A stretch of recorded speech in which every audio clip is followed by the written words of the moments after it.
నమస్కారం వార్తలకు స్వాగతం. ముందుగా ముఖ్యాంశాలు. Congress leader V Hanumantharao press meet, తిరుపతిలపై ఫైర్.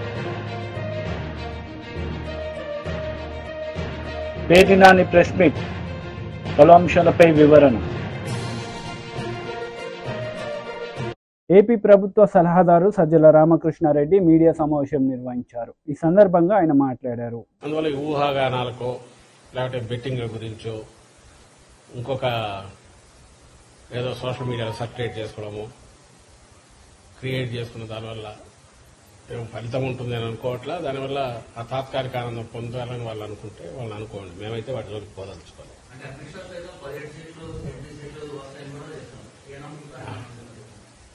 బహుశా బీజేపీ వాళ్ళు ఎవరు మాట్లాడినా, ఇంక్లూడింగ్ ఆయన అమిత్ షా గారితో సహా, ఈ మనది 4th phase లో జరిగింది. 7 phases.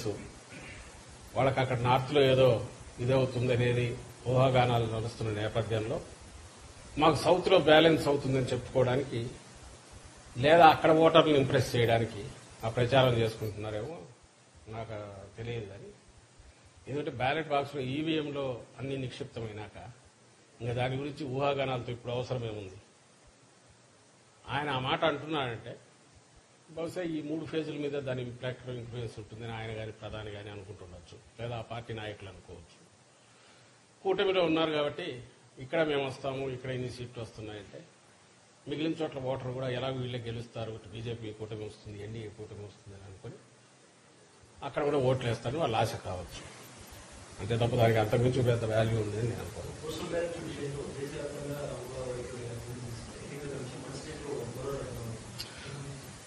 దాని మీదనే రిప్రజెంట్ చేశాం. ఎప్పుడు లేనిది ఈసారి టీడీపీ వాళ్ళు పోస్టల్ బ్యాలెట్ అనగానే ఉద్యోగులంతా జగన్మోహన్ రెడ్డి గారికి వ్యతిరేకము, లేదా వైఎస్ఆర్సీపీ వ్యతిరేకం, వాళ్ళు కాకులు లెక్కలు వేసుకుని ఉద్యోగులు అనేవాళ్ళు ఈ సమాజంలో భాగము, వాళ్ళు అట్టడుగు వర్గాల నుంచి వచ్చింటారు, వాళ్ళ కుటుంబాలకు సంబంధించిన వాళ్ళు, స్నేహితులు, బంధువులు, వాళ్ళు వ్యవసాయదారులు, లేదా ప్రభుత్వం నుంచి బెనిఫిట్స్ పొందుతున్న వాళ్ళు, అన్ని ఈ సొసైటీలో పార్ట్గా ఒక ఉద్యోగి అయినా ఈ రియాక్ట్ అవుతాడు తప్ప ఉద్యోగి అనేది క్లాస్ కాదు, అదొక క్యాస్ట్ కాదు. అయినా సరే వాళ్ళు ఒకటి ఇమేజ్ క్రియేట్ చేసుకుని ఉద్యోగులంతా దీనికి వ్యతిరేకంగా కాబట్టి పోస్టల్ బ్యాలెట్లో ఏదో చేస్తారని దానికి తగినట్టు గతంలో ఎప్పుడు లేదు, బహుశా ఏ పార్టీ కూడా అడగదు. ఆ బ్యాలెట్ అనేది ఉంటే చాలు, మిగిలిన ఏది అక్కర్లేదంటూ కూడా ఈ మధ్య రిప్రజెంటేషన్లు ఇచ్చినట్టున్నారు ఆ ఆశతో. కానీ అది చల్లదు. యాక్చువల్ 19లో అట్లా చూసుకుంటే నాకు గుర్తుండి మా గుంటూరులోనే 6,000 7,000 postal ballot out right cover మీద నంబర్ లేదని రిజెక్ట్ చేసినట్టు నాకు గుర్తు, సీరియల్ నెంబర్ లేదని. అట్లా కూడా చేశారు. ఈసారి ఏమో ఏది వద్దని వాళ్ళే అడుగుతున్నారు. ఈసీఐ ఏ గైడ్ లైన్స్ ఇచ్చినా దేశం అంతా ఎట్టుంటే అట్లా ఫాలో అయితే సరిపోతుంది. మాకైతే దాని మీద ఎలాంటి ప్రత్యేకమైన కోరిక లేదు. అయితే దేశం అంతా ఉన్నది ఇక్కడ ఫాలో కమ్మంటున్నాం. ఇక్కడ ఏదో వేరే డిఫరెంట్ గా ఉన్నది, దాని మీద రిప్రజెంటేషన్ కూడా ఇచ్చాం. అది తీసి, ఎందుకంటే that కాంట్రావిన్స్ the spirit of ECI ఇచ్చిన దాన్ని కాబట్టి దాన్ని తీసేయమని అడిగాము. అట్లా చేయకుండా ఉంటే బాగుండేది. మరి ఎందుకు చేశారో వాళ్ళే ఈసీఐ చెప్పాలి.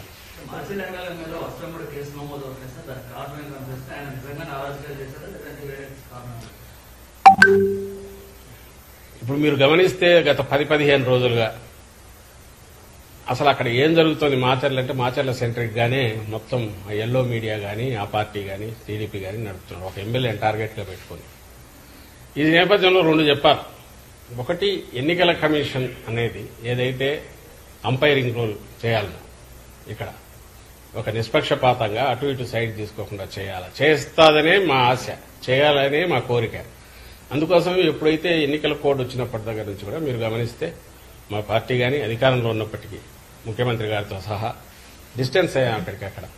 అలాగే ఏ నిర్ణయం తీసుకున్నా కూడా ఇద్దరికి సమానంగా ఉండే రకంగా ఏది తీసుకుంటున్నా కరెక్ట్ అనుకుంటున్నాం. కానీ దురదృష్టవశాత్తు ఈ ఎన్డీఏని కూటమి ఫామ్ అయినప్పటి నుంచి, ఆ తర్వాత పైన ఎక్కడైతే సెంటర్లో బీజేపీ ఉన్నదో అంత పొత్తు పెట్టుకున్నప్పటి నుంచి ఎన్నికల కమిషన్కు బాబు దోమపోట్లాగా బాబు కాటో లేక బాబు వైరస్ ఏదో సోకినట్టుంది, ఇన్ఫెక్షన్ వచ్చిందేమో అని అనిపిస్తుంది. అది ఎంతవరకు పోయిందంటే ముందు అనుమానంగా ఉండేది, ఇప్పుడు నిజమని కూడా అనిపించే రకంగా ఎన్నికల కమిషన్ వ్యవహరిస్తున్న తీరు. ఇప్పుడు ఆల్ ప్రాక్టికల్ పర్పసెస్ ప్రభుత్వాన్ని ఎవరు నడుపుతున్నారంటే ఎన్నికల కమిషన్ నడుపుతోంది. ఆంధ్రప్రదేశ్ ప్రభుత్వాన్ని కాదు, ఎక్కడైనా సరే. అది ఎంత జోక్యం చేసుకుంటోంది ఇప్పుడంటే ఇప్పుడు మీదన్నా ఈ కేసుకు సంబంధించి మాచర్ల కేసులో కూడా అది కనిపిస్తుంది. అక్కడ ఆ రోజు ఈవీఎం జరిగిన సంఘటన ఏదైతే ఉందో దాని మీద మీరు పోవడానికి అసలు ఆ వీడియో ఎక్కడి నుంచి వచ్చింది దాని లేదు. అలాంటి వీడియోలు మిగిలినవి ఎందుకు రిలీజ్ చేయాలంటే వాటిని రిలీజ్ చేయాలి ఎలక్షన్ కమిషన్. నువ్వు నిష్పక్షపాతంగా వ్యవహరిస్తున్నావంటే ఎక్కడెక్కడ ఈవీఎంలు డ్యామేజ్ అయినా ఉన్నాయో అవన్నీ బయట పెట్టాలి. బయట పెడుతూ దానికి ముందు తర్వాత జరిగినవి ప్రెమిసెస్ లో ఏం జరిగిందో కూడా బయటకు రావాలి. అది ఎందుకు చేయట్లా? ప్లస్ ఆ వీడియో బయటకు వచ్చింది ఎట్లొచ్చింది? వీడియో బయటకు వచ్చిందంటే మాకు తెలియదు సంబంధం లేదనడం కాకుండా ఇమ్మీడియట్ సీరియస్ కేసు పెట్టాలా లేదా? కేవలం ఎన్నికల కమిషన్ ఆధ్వర్యంలో ఉంది కాబట్టి మిమ్మల్ని అడుగుతాం. ప్రభుత్వం ఆధ్వర్యంలో ఉంటే మమ్మల్ని ఎట్లయితే అడుగుతారు అడిగేవాళ్ళు. ఇప్పుడు ఎన్నికల కమిషన్ ఆధ్వర్యంలో అన్ని వ్యవహారాలు నడుస్తున్నాయి కాబట్టి ఎన్నికల కమిషన్ అడుగుతాం. అడిగాం, సమాధానం లేదు. అదే మాచర్ల కాన్స్టిట్యున్సీలో ఇంకా 5-6 చోట్ల ఈవీఎంలు డ్యామేజ్ అయ్యాయి అన్నారు. మరి అవన్నీ ఎందుకు బయటకు ఫీడ్ రిలీజ్ చేయట్లా? ఇదే పాల్వాయి గేట్ ఎక్కడ అంటున్నారో బయట వీడియోలు మేము చూపించాము, ఎన్నికల కమిషన్కి ఇచ్చాము. ప్రెమిసెస్ లో అడ్డంగా కొడుతున్నారు న్యూట్రల్ ఓటర్స్ కానీ వైఎస్ఆర్సీపీ ఓటర్స్ కానీ లేకపోతే ఎస్సీ బీసీ మైనారిటీలకు చెందిన ఓటర్లను కానీ రానివట్ల టీడీపీ వాళ్ళు అడ్డంగా కొడుతున్నారు. ఈ కొడుతున్న వాటన్నిటి గురించి దాని గురించి ఏం తీసుకున్నారు? అన్నిటికంటే ముఖ్యంగా ఎవరు రీపోలింగ్ అడుగుతారు? బాధితుడు అడుగుతాడు. ఎందుకు టీడీపీ అడగట్లా? ఎందుకంటే వాళ్ళు కంఫర్టబుల్ గా ఉంది కాబట్టి, గుద్దుకున్నారు కాబట్టి, అడ్డంగా వేసుకున్నారు కాబట్టి, రిగ్ చేసుకున్నారు కాబట్టి వాడు అడగట్లా. అఫెక్ట్ అయినారు కాబట్టి మా వాళ్ళు అడుగుతున్నారు. దానికి ఆన్సర్ ఇవ్వాలంటే నువ్వు అన్ని వైపులో చూస్తే తప్ప ఆన్సర్ ఇవ్వలేనప్పుడు ఏకపక్షంగా పోయి కేసు పెట్టి దాని మీద ఇంటీరియం బెయిల్ తెచ్చుకొని అంతవరకు ఎన్నికలు అయ్యేంతవరకు కూడా ఏ యాక్షన్ తీసుకోవద్దని కోర్టు నుంచి తెచ్చుకుంటే కోర్టును కూడా మోసం చేసే రకంగా కోర్టు డైరెక్షన్ వచ్చిన తర్వాత పాత కేసులు తీసి దాంట్లో మళ్లీ ముద్దాయిగా పెట్టి 307 పెట్టి ఓ సీఐ 10 రోజులు ఎక్కడ నిద్రపోతున్నాడండి వాడు సీఐ? అతనికి అప్పుడే దెబ్బ తగిలింటే అప్పుడే కదా కేసు ఇది కావాలి. 307 ఇప్పుడు ఎట్లా వచ్చింది? అది పెట్టి అది కూడా ఇప్పుడు కోర్టుది వచ్చిన తర్వాత మళ్ళీ 3 కేసులు తగిలేసి అంటే వస్తే అరెస్ట్ చేయాలని ఈరోజు దాంట్లో కూడా ఇచ్చినట్టుంది. మళ్ళీ పెడతామో తెలియదు ఇంకొన్ని కేసుల్లో. ఈ విచ్ హంటింగ్ కానీ లేదంటే విండిక్టివ్ కక్ష సాధింపుతో కానీ ఎన్నికల కమిషన్ పోవాల్సిన అవసరం ఏమొచ్చింది? దానికి ఎన్నికల కమిషన్ పరిధిలో పనిచేస్తున్న ఇప్పుడు పోలీసు యంత్రాంగం ఎందుకు పోతుంది? ప్రజలు ఆలోచించాలి దీని గురించి.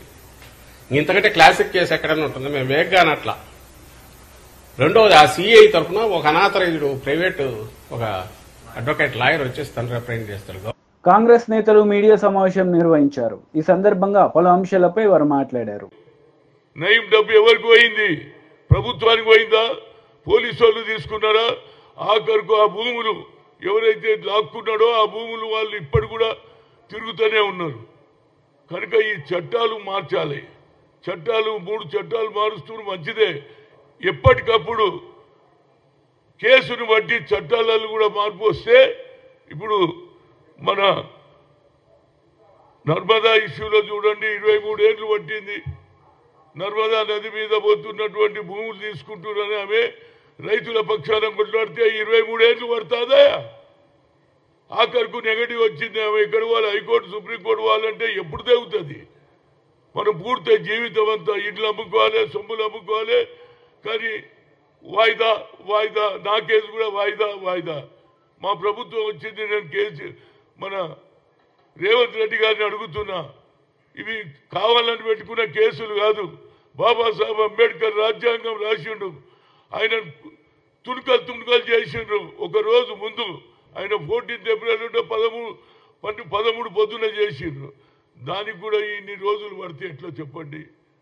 నేను అనేది ఇదే కాదు, దీనికి ఒక ఆలోచన ఉంది. ఎవరన్నా ఏమన్నా అనుకుని ప్రజల ముందు అందరిని పిలిపించి ఆడ ముందు ఉరి శిక్ష తీస్తే ఇక అందరు భయపడతారు. అరే ఉరి పడుతుందా? ఏమవుతుందా? కోర్టులో జైల్లో పోతే జైల్లో మంచి తిండి దొరుకుతుంది. బయటికి వెళ్ళి ఏది సారా వస్తుంది, చికెన్ వస్తుంది, మటన్ వస్తుంది, తింటున్నారు. బయటకు వచ్చి ఇక తెల్లారి నుంచి నమస్తేనా నమస్తేనా నమస్తే పిల్లలు. ఇక మా టీవీ వాళ్ళు కూడా వాడు జైలుకి పోతున్నప్పుడు చూపిస్తారు, జైలుకి వెళ్ళి బయటకు వచ్చినప్పుడు కూడా చూపిస్తారు. దీనివల్ల నేరాలు పెరుగుతున్నాయి. ఇవాళ నేను చూసిన ఎంతో మంది నేరస్తులే ఎక్కువ మంది పార్లమెంట్లో నిలబడ్డారని. కనుక ఈ న్యాయ వ్యవస్థలు బాగుపడ్డనాడే ప్రజలలో భయం పడుతుంది, భయమే లేదు. क्या करता थी मर्डर करे तो 1 साल जेल में बाहर आता हूँ, బయటికి రాగానే వాని ప్రతిభ పెరిగిపోతుంది. ఎందుకంటే టీవీలో వాడిని ప్రొజెక్ట్ చేస్తున్నారు, ఎప్పుడు పోయిండు, ఎంత లోపలికి పోయిండు, ఎప్పుడు బయటకు వచ్చిండు, ఇవాళ చూస్తున్న రోజు. దానికి 14 days జ్యుడిషియరీ కస్టడీ అంటున్నారు. దాన్ని కూడా పెంచుండ్రా బాబు. 14 తర్వాత ఇవాడు మళ్ళీ జైల్లో ఉంటాడు, బయటకు వస్తాడు, మళ్ళీ హీరో అవుతాడు. కనుక నా ఉద్దేశంలో ఇవన్నీ జరగాలి. జరగకపోతే న్యాయ వ్యవస్థ వేస్ట్ అని అనిపిస్తుంది. ఎందుకంటే ప్రజలలో నమ్మిక పోతుంది. ఎన్ని రోజులండి చీఫ్ జస్టిస్ రమణకు రాసినా ఏం చేయలే. హైకోర్టు ఎందుకు అప్రూవల్ ఇస్తలేదు? అంబేద్కర్ కేసులో, మన హాజీపూర్ కేసులో లోయర్ కోర్టు ఇచ్చింది. 2 కేసులలో ఏది లైఫ్ లాంగ్ లైఫ్ ఇంప్రిజన్మెంట్ ఇచ్చింది. 2వ కేసులో ఉరి శిక్ష అని ఇచ్చింది, అంటే హ్యాంగింగ్ అని ఇచ్చింది. దానికి ఇప్పటిదానిగా అడిగేటోడే లేడు. వాయిదాల మీద వాయిదాలు వేస్తుంటే ఊర్లలోకి వెళ్ళి కోర్టుకు రావాలి. ఎప్పుడు ఆ ఖర్చు ఎంత అవుతుంది? మాటికి వాయిదాలే. ఏ కేసు అయినా 10 ఏళ్ళు 20 ఏళ్ళు. ఇక భూములు అయితే చెప్పేది అవసరమే లేదు. ఆనాడు ఎన్టీ రామారావు పోతా ఈ పటేల్ పట్వారీని తీసేయడం వల్ల ఇవాళ ధరణి ఎందుకు వచ్చింది? ధరణితోటి మళ్ళీ ఇంకో కొత్త డ్రామా.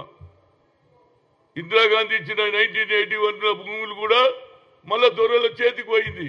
వాళ్ళతో ఇద్దరు చచ్చిపోతే దొంగ సంతకాలు చేసి హైకోర్టులో గెలుస్తారు.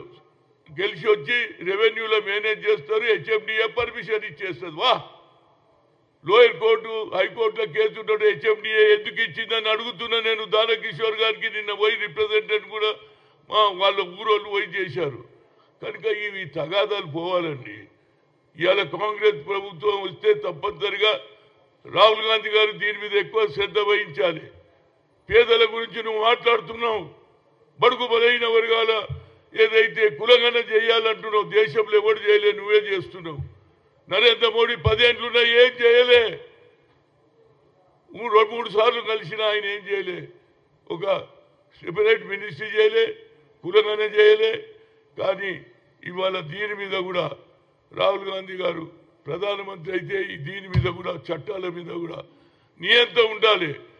కేసు ఏదైనా 1 year 2 year లోపల సెటిల్ కావాలి. ఏం పర్వే ఏంటండి?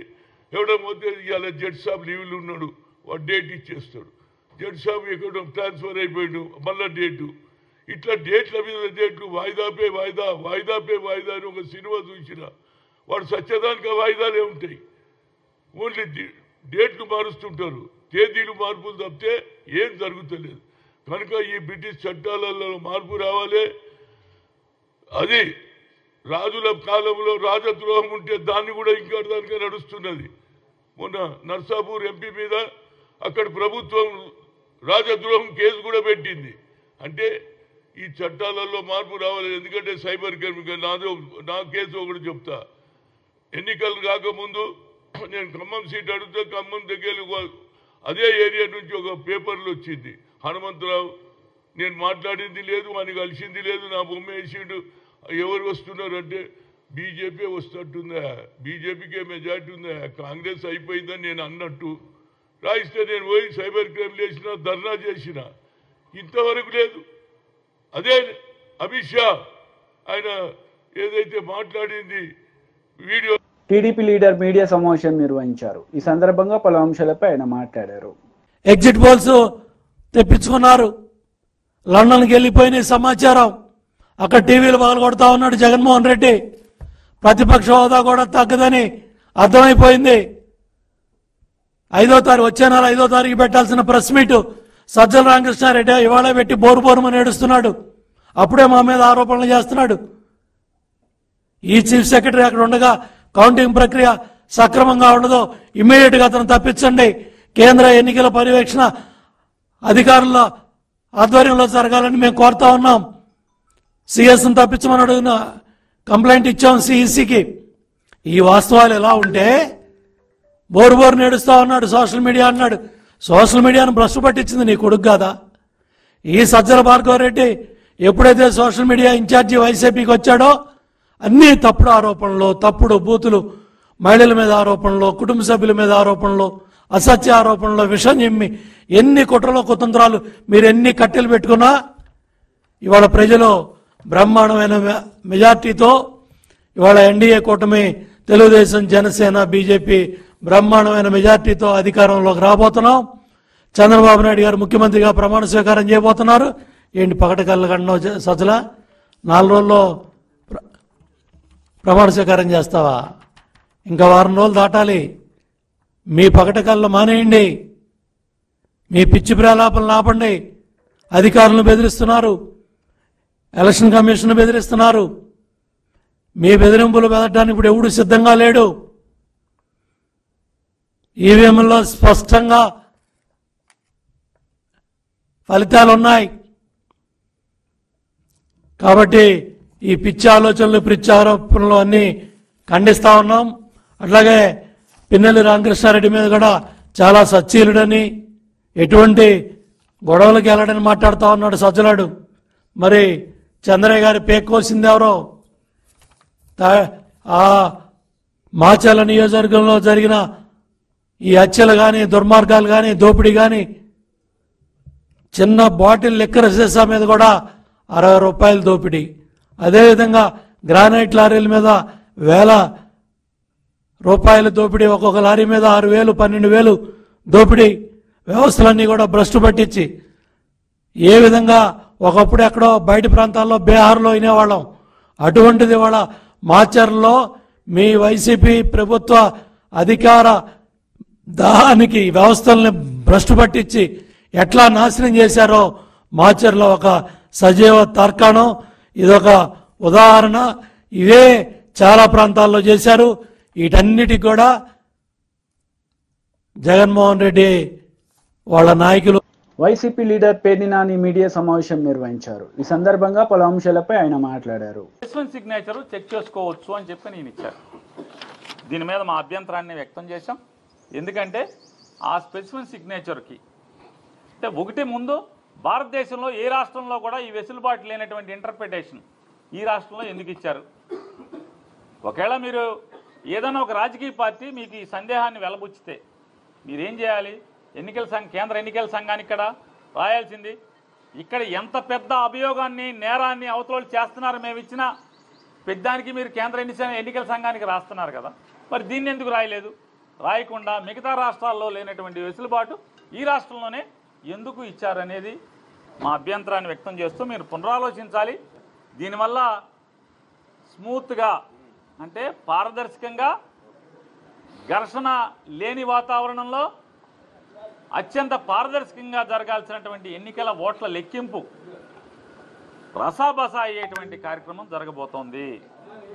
ఎందుకని మీ స్పెసిఫిక్ సిగ్నేచరు పెట్టిన సంతకం మీరు ఏదైతే ప్రొవైడ్ చేసి ఆర్ఓలకు ప్రొవైడ్ చేసినటువంటి స్పెసిఫిక్ సిగ్నేచర్ ఈ బ్యాలెట్ పేపర్ మీద ఈ ఫారం కవర్ 13B 13Cలో ఉన్నటువంటి మీరు చేసినటువంటి వాటి మీద ఆ సంతకం చిన్న స్ట్రోక్ తేడా వచ్చినా ఎవరో ఒకరు అబ్జెక్ట్ చేస్తారు. ఎంతమంది ఏజెంట్లు ఉంటారు? 15-20 మంది కౌంటింగ్ ఏజెంట్లు ఉంటారు. ఒక్కడ అబ్జెక్ట్ చేసినా కూడా అది అభ్యంతరమే. ఈ గొడవలకు దారితీసేటువంటి పరిస్థితులు. ఎందుకని ఇంకోటి చెప్తున్నాం, ఆ ఇంటర్ప్రిటేషన్లో కూడా వారు రాసే దాంట్లో కూడా ఏమని రాశారంటే ఫెసిలిటీ సెంటర్ అంటే ఫెసిలిటేషన్ సెంటర్, పోస్టల్ బ్యాలెట్ వెయిటాకి ఫెసిలిటీ సెంటర్ కూడా ఆర్ఓలే ప్రొవైడ్ చేశారు. కాబట్టి రాజ్యాంగం ఏం చెప్తుందంటే ప్రాథమిక హక్కు ఓటు వేయటం అంటది, అంతేగాని అది సీక్రెట్గా ఉండాలి. ఈ రచ్చలో ఏమవుతుంది, ఆ ఓటు ఎవరిదో తెలుస్తుంది, చెప్పాల్సిందే కదా. ఓటు ఎవరిదో తెలిసేటువంటి పరిస్థితులు ఉన్నాయి. రెండవది సీక్రెసీ అనేది మనకి రాజ్యాంగం చెప్పి ఎలక్షన్ కమిషన్ ఆఫ్ ఇండియా చెప్పినటువంటి సీక్రెసీ అనేది పోతుంది. రెండవది రచ్చరచ్చ రభస అయ్యేటువంటి కార్యక్రమం.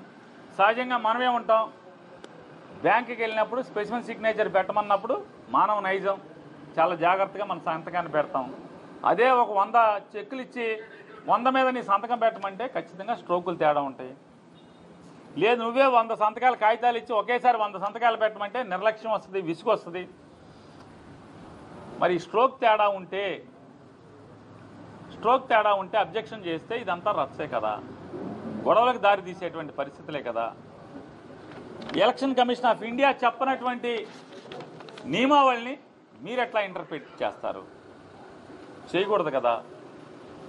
ఎలక్షన్ కమిషన్ ఆఫ్ ఇండియా లేనటువంటి నియమావళిని, వెసులుబాటుని కేవలం ఆంధ్రప్రదేశ్ రాష్ట్రంలో ఒక రాజకీయ పార్టీ వచ్చి కాగితం ఇవ్వగానే ఈ రకమైన ఇంటర్ప్రిటేషన్ ఇవ్వటం అనేది ఎలా పారదర్శకంగా ఉంటుంది, ఎలా నిష్పక్షపాతంగా ఉంటుంది? కాబట్టి దీన్ని పునరాలోచించాలని చెప్పని ఆంధ్రప్రదేశ్ రాష్ట్ర ఎన్నికల సంఘాన్ని మేము కోరటం జరిగింది. దీన్ని కూడా వారు కూడా చూపించడం జరిగింది. వారు కూడా తీశారు బయటికి. వారు కూడా ఎలక్షన్ కమిషన్ ఆఫ్ ఇండియాలో చూసి అన్నీ కూడా చెప్పాం. ఈ రికమెండేషన్ మరి వారికి ఇవ్వడం జరిగింది. ఇచ్చి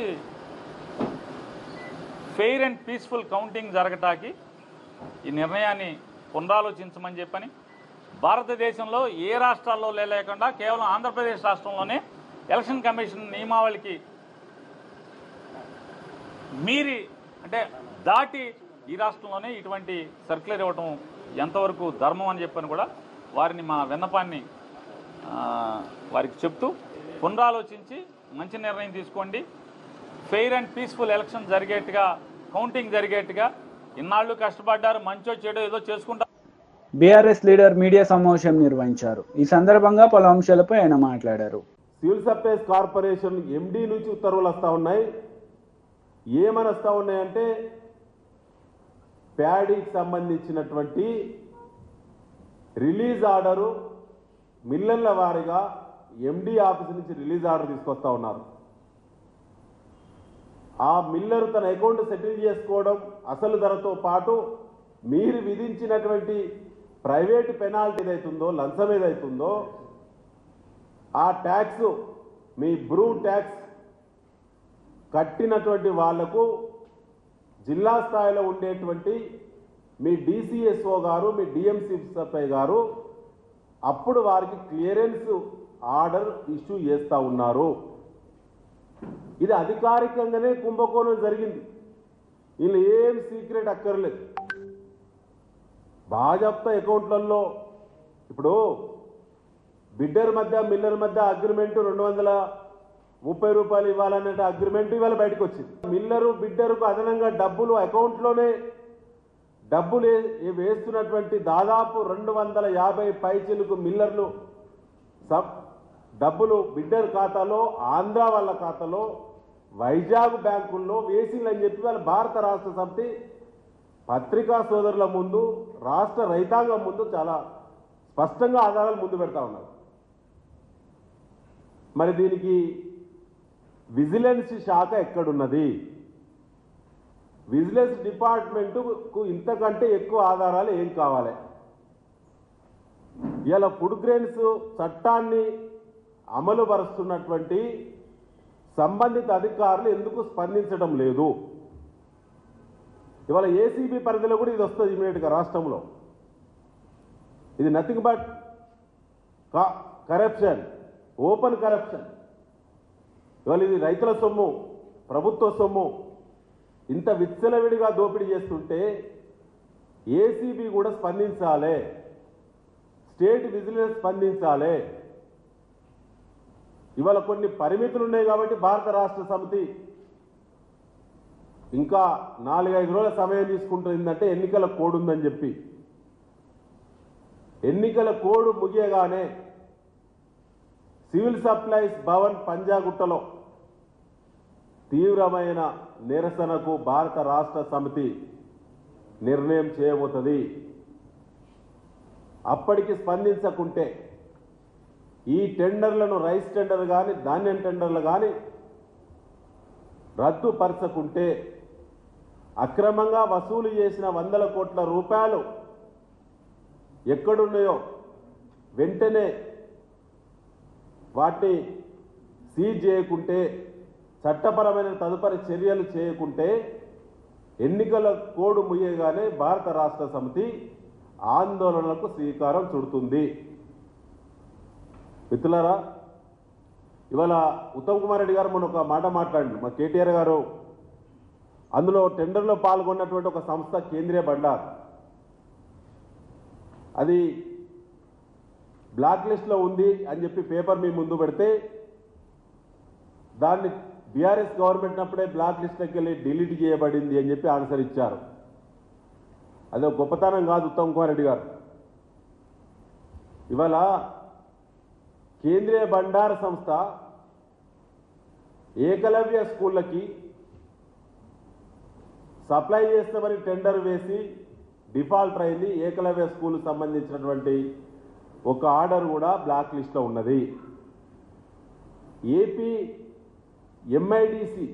ఏపీ స్టేట్ ఎంఐడిసి ఆంధ్ర రాష్ట్రంలో కూడా మెడిసిన్ సప్లై చేస్తామని డిఫాల్టర్ అయింది. ఆంధ్ర రాష్ట్రంలో డిఫాల్టర్గా ఉన్నది. ఇవాళ అదొక్కటే కాకుండా ప్రత్యేకంగా యూపీలో కూడా డిఫాల్టర్గా ఉన్నది. మధ్యప్రదేశ్లో డిఫాల్టర్గా ఉన్నది. తెలంగాణలో ఏకలవ్య స్కూల్ సంబంధించి సెక్రటరీ కూడా రోనాల్డ్ రాజు గారు అప్పుడు రెండో ఆర్డర్ కూడా ఉన్నది. రెండో ఆర్డర్ కూడా ఇలా పత్రికా సోదరుల ముందు మళ్ళీ విడుదల చేయడం జరుగుతున్నది. ఇది కూడా బ్లాక్ లిస్ట్లో లైవ్లో ఉన్నది. ఇదే కాకుండా మైనార్టీ వెల్ఫేర్ సంబంధించి కూడా బ్లాక్ లిస్ట్లో ఉంది తెలంగాణ రాష్ట్రంలో. అది కూడా ఇవాళ లైవ్లో ఉన్నది. ఇవాళ ప్రభుత్వంలో వార్తలు ముగించే ముందు ముఖ్యాంశాలు మరోసారి. Congress leader V Hanumantharao press meet, తిరుపతిలపై fire. Perni Nani press meet, పలు అంశాలపై వివరణ. ఈ వార్తలు ఇంతటితో సమాప్తం. తిరిగి ప్రసారమయ్యే వార్తల్లో మళ్ళీ కలుద్దాం. అంతవరకు సెలవు. నమస్తే.